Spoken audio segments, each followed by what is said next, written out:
Your boy Carcino here, and let's go through this whole round of boxing, shall we?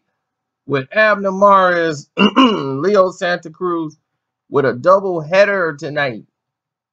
Yes, the double header fight with Abner. That was earlier today.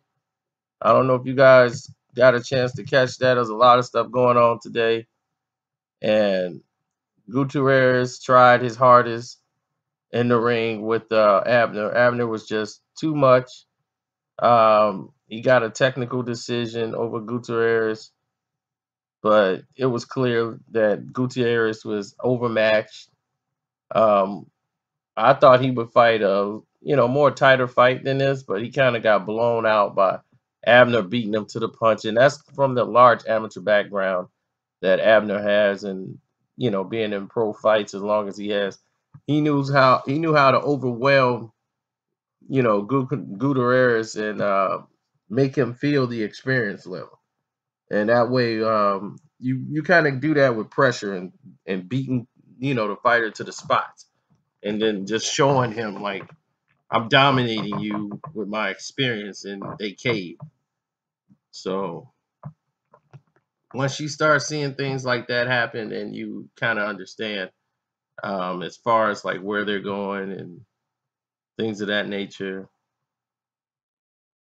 But Abner, to me, it was one of his best performances in a while. He's added on the weight, he's added on the pounds, he's buffed up. Now that he's at this weight class, he's fully developed and comfortable at this weight class. So a fight and a rematch with Leo Santa Cruz, that would seem to be the ticket right now for Abner. He's really bulked up. His shoulders look like bowling balls now, but he's really bulked up his activity and increased his punching power.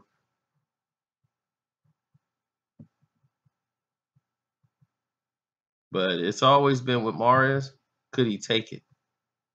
And with Leo Santa Cruz, he's not really a big puncher like that. And Abner has hit him with some big shots in the first fight and kind of got his attention on some of them. But now they're working towards that rematch. And now that he got this strength and conditioning coach, he seems all but ready for the fight.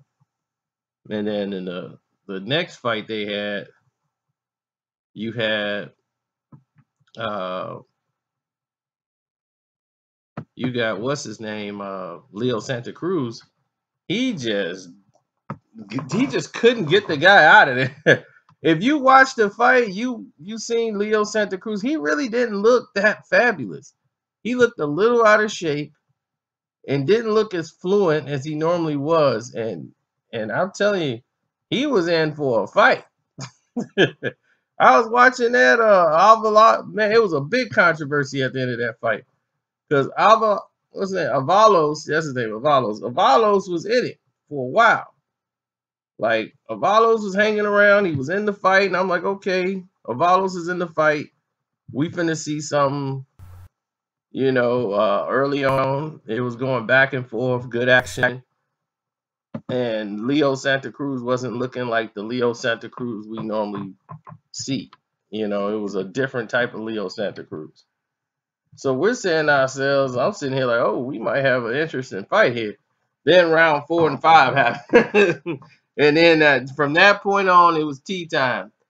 Because he was just catching him with counter shots. Every time he came in, the experience, he didn't move his head. Avalos did not move his head, would not move his head. And he was just getting rocked to the point where it was just a matter of time. And you knew it was coming. You're like, okay, here it is, the one. Oh, he survived. Oh, he survived. And they stopped the fight in like the 10th round off a little baby punch, but it was the accumulation of punches he took. And I mean, they had to choke one guy out in the corner because he was so upset. It was like, look, dude, the fight was over. He was not going to win this fight. I'm sorry to be the one to break the news to you, like be like the bearer of bad news to you guys, but he wasn't winning the fight. So there was nothing he could do.